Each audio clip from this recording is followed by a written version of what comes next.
Hey everybody, and welcome back to Living Between Paychecks Kitchen. I'm Oz, Jack and Lady still in Lake Jackson, and this one's coming. It's going to be outside. If you can hear it in the background, there's fans screaming. There was a giant leak in my bathroom at the apartment today, so they're working on that. So we're going to go out to the grill, and it's going to be awesome. More grilling foods. This one's going to be your main dish and a side, or two main dishes, or just 2 days worth of food. Whatever, how you want to do it, this is going to be great. Before we get into it, be sure to like, share, subscribe, do all the YouTube stuff. Ring the little bell. It's going to be in that corner. If I'm correct this time, I've been doing it mirrored. Whatever. Get notifications when we do these on Tuesdays and Fridays. You can also find us here all the time, but we try to do it on Tuesdays and Fridays.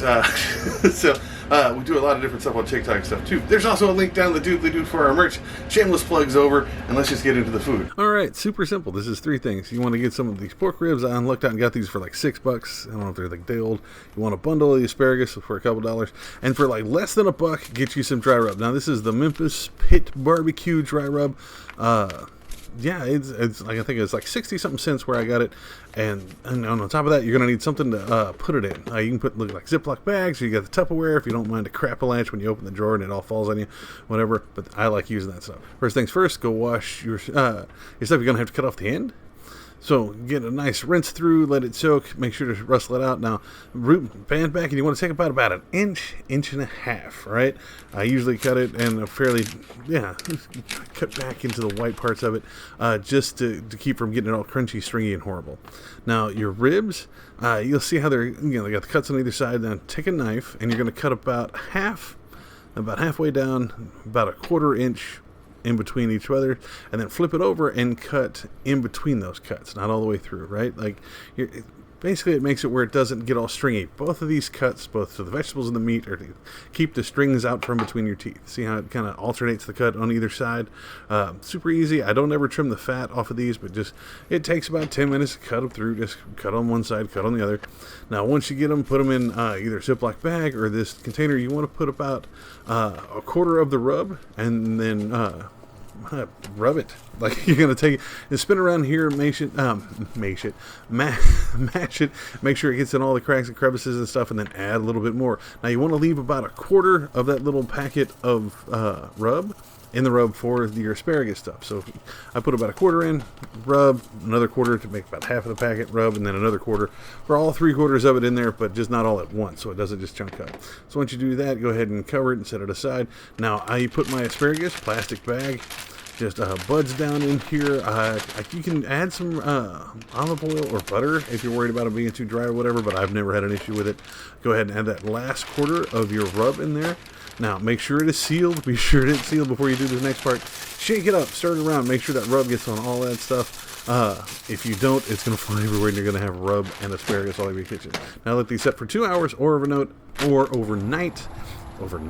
Boy, I'm tired.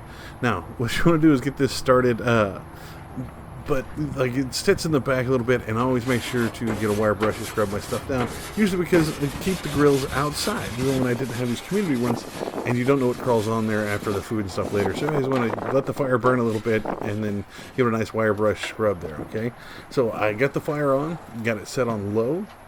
It's going to put it at about 300, okay? When it gets to about 200, you can start putting your meat on it. Just keep it close. Don't be checking it constantly, okay? Because that lets a lot of the heat out and makes it take a lot longer to cook. So go ahead, take your ribs. Some people say to put them on aluminum foil, but I've never had a problem. I just put them directly on the grill. Now notice that my grill, the fire stays in the back, so it's always going to be hotter in the back. So I try to put my bigger pieces back there. See, back in here where you can actually see the fire. And as they're cooking, I'll go ahead and rotate them out if the ones in the back are cooking faster than the ones in the front. So this one's not more of a fire and forget it. So I've been letting it sit for about 10 minutes. So I'm going to pull it over. You can see it's still very much not cooked. Ignore the sausage in the corner. All right, so you can kind of see where it's kind of turned over, but the ones in the back are starting to stick on one side. So I'm going to go ahead and move those up and turn those over. Took some of these ones in the front and the middle and move them towards the back to keep it from overcooking. This is where you can cook this at cookouts and things and be, the dad at the grill, because you're constantly having to flip the meat because you're moving it around a lot and make sure it's all cooked. But again, just move it around back and forth. Keep an eye on it. You want to let the internal temperature get to 165. So I've been checking these about every 10 minutes. And then, you got to put your asparagus over here. So you can put it on the same grill next to it. I just put it on the grill next door.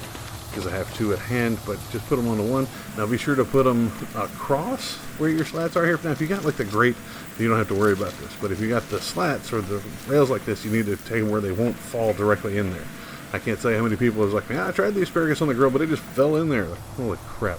So put them in there. You want to check those about every 5 minutes because you need to rotate them pretty well because they are a vegetable or whatever. And if they're piled up on top of each other, they need to cook. So go ahead and rotate them about every 2 to 5 minutes. These aren't going to cook very long. Again, you can spritz these with olive oil or put a pat of butter on them, kind of stir it around. But I don't. They generally have enough into it, and I don't cook them that hard. I still like my vegetables to be crispy when I eat them.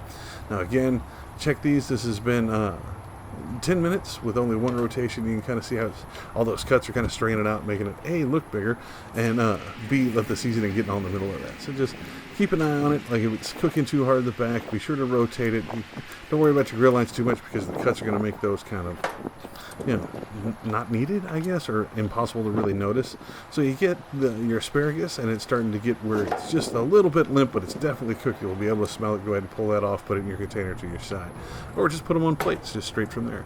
Now, after about 25 minutes at 300 out in the Texas heat, these were cooked enough for me, but I like mine not undercooked, but I like it interior. Once it hits 165, I'm done. I don't want to let it sit there. I don't want it to dry out. I want to keep the juice, even though I hate that word, keep the juice inside it as it's been cooking or whatever. So make sure it hits that internal temperature. Use your thermometer to check it. But that's great. This, you can put this on any plate, and this was right at like $9 all total when we did our budget, and it's enough to feed 4 or 5 people easily, especially if you're just one guy and you really like asparagus. This is just at least 3 meals of me for me. So that'll feed 6 to 8 people if you're normal size. So you really got to try this one out and let me know what you think. I'd like to try this one with some different kind of rubs and stuff, but just the mesquite on the asparagus was great.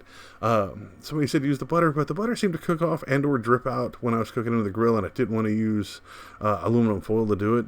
So this seemed to work out pretty well. So yeah, this was pretty good. Yep, fans still screaming, but how is that? That's amazing. I love the grilled asparagus. It's always great. Just remember, you got to cut those ends off or it just gets really rough. It's super stringy in your teeth. If you do it differently, you want to see us do it differently, let us know. Put it down in the comments. That's what they're there for. I'd love to revisit this one. This one's really good. Especially dry rubs are some of my favorite things. So yeah, let us know. You can find us here and tell us in the comments. You can also find us on Facebook, Pinterest, Patreon. You can find us all those at Live Between Paychecks Kitchen. You can also find us on Instagram, Living Between. We had to shorten it down over there. You can find me on all those, including Twitter and TikTok, where I've been doing some little videos over there. Just try to shameless plug, get people to come over here and learn how to do some cool stuff. And I'll see y'all next time. I'm gonna go eat because I got to get out of this noise. Y'all be safe.